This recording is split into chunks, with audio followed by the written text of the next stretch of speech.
Chester Charles Bennington was born on March 20, 1976, in Phoenix, Arizona, USA. From an early age, life was anything but easy. His parents divorced when he was just 11, and Chester found himself isolated, angry, and misunderstood. Even worse, and often hidden, was the fact that Chester was a victim of abuse as a child, something he would only reveal publicly many years later.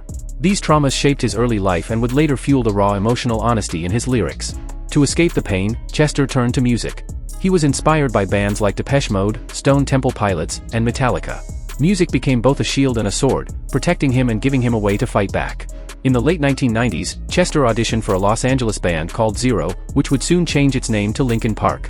The band already had strong foundations: Mike Shinoda's rapping and producing, Brad Delson on guitar, and Joe Hahn on turntables. But it was Chester's explosive, emotional, and deeply personal vocals that completed the sound.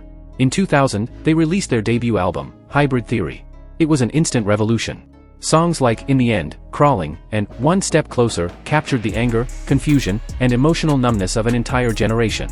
The album sold over 30 million copies worldwide and became one of the best-selling debut albums of all time. Linkin Park wasn't just a band, they were a movement. Behind the success, Chester continued to struggle with his inner demons, depression, addiction, and unresolved trauma. Despite the fame, he often felt broken inside. He once said, "I can either just give up and ing die, or I can fight and try to help myself heal." He chose to fight, and pour that fight into music. Albums like Meteora, Minutes to Midnight, and 8,000 Suns showed evolution in both sound and soul. Chester screamed about pain, sang about hope, and embodied the emotional spectrum of millions who didn't know how to express their own suffering. He also formed Dead by Sunrise, collaborated with Stone Temple Pilots, and remained fiercely creative. But the darkness never fully left. In July 2017, Chester seemed, at least outwardly, to be in a better place. He had 6 children, a wife who loved him, a new Linkin Park album, One More Light, and a dedicated fanbase. But the pain he had carried for decades was still there. On July 20, 2017, on what would have been his friend Chris Cornell's birthday, Chester Bennington died by suicide at his home in California. He was just 41 years old. The news sent shockwaves around the world. Fans, musicians, and mental health advocates mourned not only a rock star, but a man who had become a symbol of resilience and raw truth. Chester Bennington's death became a global wake-up call about mental health, especially among men and musicians.